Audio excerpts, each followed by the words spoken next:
Isang araw, isang santo, may maligayang pagdating sa channel na nagbibigay pugay sa mga lalaki at babae na nagmarka sa kasaysayan ng simbahan sa buong panahon.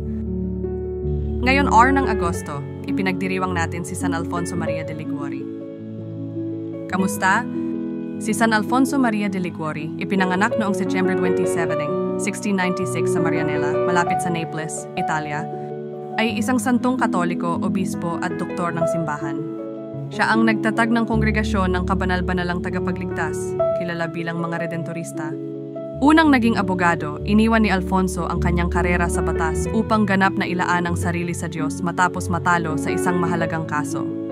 Naordinahan siyang pari noong 1726 at itinatag ang mga redentorista noong 1732, isang orden na naglalayong mag-ebanghelyo sa mga mahihirap at nangangailangan. Kilala rin si Alfonso sa kanyang mga sulating espiritual at teolohikal. Kabilang sa kanyang mga pinakatanyag na akda ang pagsasagawa ng pag-ibig kay Hesukristo at ang kaluwalhatian ni Maria. Ang kanyang teolohiyang moral na puno ng habag at pag-unawa sa kahinaan ng tao ay nagkaroon ng matagalang impluwensya sa simbahan.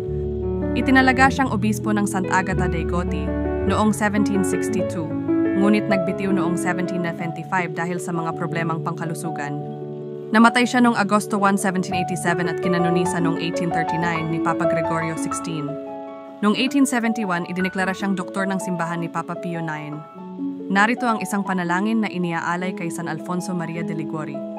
O San Alfonso Maria de Liguori, ikaw na nag-alay ng iyong buhay sa pag-ebanghelyo at pagtuturo ng banal na awa, ipanalangin mo kami sa Panginoon.